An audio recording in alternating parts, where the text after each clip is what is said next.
I started Ruraq Maki 6 years ago when I was 24 and a college student.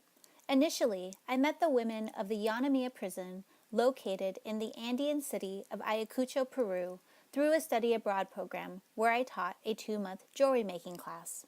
2 years later, the women asked me to return to the prison to teach again, which planted the seed for starting a long-term, more sustainable program. During my first independent trip back, I asked the women what I could do to help them. The unanimous answer was that they not only needed workshops to help them learn new skills, they also needed a market to sell their goods. The women gave this project the name Ruraq Maki, which means hands that create in Quechua, and we dedicated ourselves to creating economic opportunities for low-income female artisans through market access and education.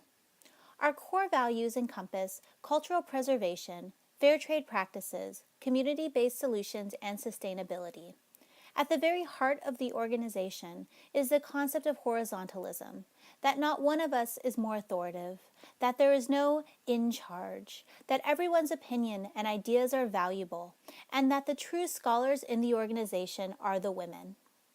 90% of the women we work with in the Yanamia Prison Project are incarcerated for drug trafficking and are serving 7 to 15-year sentences. These women are there because of an insurmountable need for resources. Their jobs cleaning houses or selling goods in the street didn't pay them enough to raise children or tend to unexpected financial expenses. Desperation often makes these women prey to drug traffickers, many of whom pose as friends. Fernanda, a mother of 5 in the prison, shares her story. I am here for drug trafficking because I didn't have enough money to educate my children, to send them to school. I was deceived by a woman when I was working at an obra, which was not making sufficient money for my children to educate them. She knew I didn't make enough money, and so one day she came to me and said, I can give you work that will make you more money than this. One of the biggest issues women in Peru face is that they are not financially independent due to lack of employment opportunities and education. Even within the prison, we see this pattern on a micro scale. Women have limited options for work and a simple sewing workshop, while the men are provided a large, multi-level workshop with various trades to practice. The most common work available to women is embroidering manta. They sell a manta, which takes 3 days to complete, for 11 soles.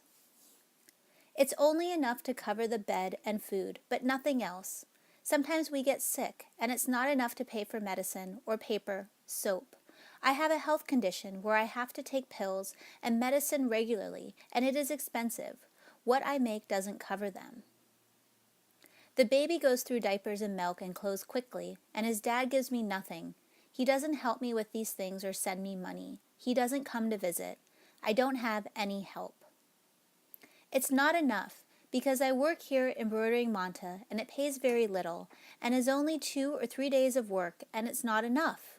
It's hardly enough for me to eat, let alone help my family out. When you embroider a simple manta, you get paid 11 soles. It's not fair. There should be more jobs here. Not only that, there should be different classes so that you can gain more skills and work and have more options. We need more markets where we can offer the products that we make, but there aren't any.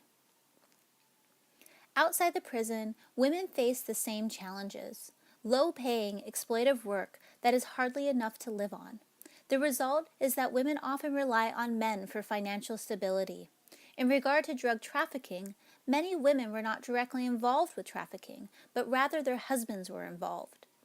Even when women felt uncomfortable with the risk, they felt unable to leave their husbands due to the lack of financial security. Verda says, "It's my husband's fault that I'm here. I was always studying, nothing more, and when I committed to him, he was already involved. I was in the car with him when he was busted, and so they thought I was one of the bosses, same as him, because I was with him in the car with the drugs. They didn't believe that I wasn't involved." Women need economic opportunities that are not only outside of their husbands, but also that pay enough for them to live independently. Choice is a privilege that is afforded through financial resources. Without resources, women remain without choice. Their lives become about what they need to do to survive, rather than what they want to do to be happy. Within the prison, our workshops combine education with practical skills, helping women at high risk for recidivism reclaim their lives and expand possibilities. The goal has always been to create support resources within the prison so that the women have knowledge and skills to access later in life. Yet, over the years, as my friendship with the women deepens, they tell me their fears and anxiety about leaving the prison. At the core of these fears is work. What will they do? Will they find work? How will they support their families? How will the stigmatization of incarceration impact their employment? Emilia says, I feel like I will be happy and free, but at the same time I will be starting from zero, with nothing. It's going to be hard. How will people see me? How will I feel? Now, as more and more women face their release, they are asking us for help, and in turn, we are asking, what do you need most? For these women, financial independence is key, as they are marginalized in many ways. By virtue of being born a woman, they began life in an unequal society. This inequality is furthered by their identity as indigenous people, who are discriminated against throughout Peru. By being both a woman and indigenous, most of them lack formal education. Without education, they are unable to obtain quality work, and thus turn to illegal activity, which leads to arrest. They are stigmatized for having been incarcerated and face an experience gap. Again, they are unable to find quality work. Incarceration does not address the root causes that lead women here. It is punitive rather than rehabilitative. It is like hitting a pause button. Yes, the movie stops, but 15 years later, we start again in the middle of the same scene. What the women believe they need is a work and skills training center, a place where they can flip the script of their lives and rewrite the ending.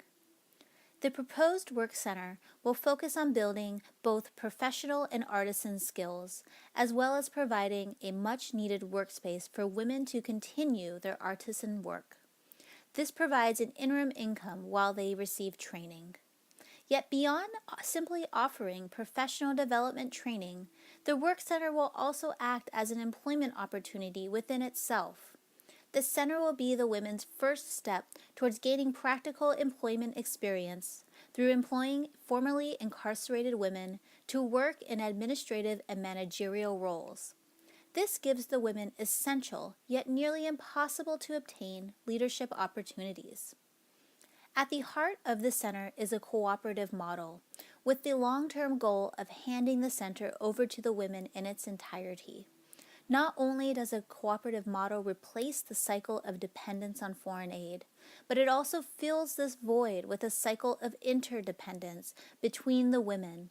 As members, they will play a key role in decision-making and will learn to work collaboratively and strategically with one another to maintain the space. While the organization will play an initial role, as leadership strengthens, our role will fade. The women are so accustomed to thinking about their future needs and not their possibilities, that when asked the question, if you could do anything after you are released, what would it be? They can only reply, whatever work I can find. The ability to dream, to hope, and to want rather than need is a privilege, luxury even, and one we hope the Work Center can give them. It is this dreaming, hoping, and wanting that motivates further activism and progress within communities, shaping leaders. A nonprofit's end goal should always be to put itself out of business through building long-term sustainable programs. Our access to opportunity and choice is a privilege, one that should be put to work. It is tempting to justify the easy route, staying put in our programming and doing what we know works. Yet the mission of the organization is to create economic opportunities, to go outside what is comfortable for us, take risks, face the chance of failure, and put ourselves on the line for those who cannot afford to.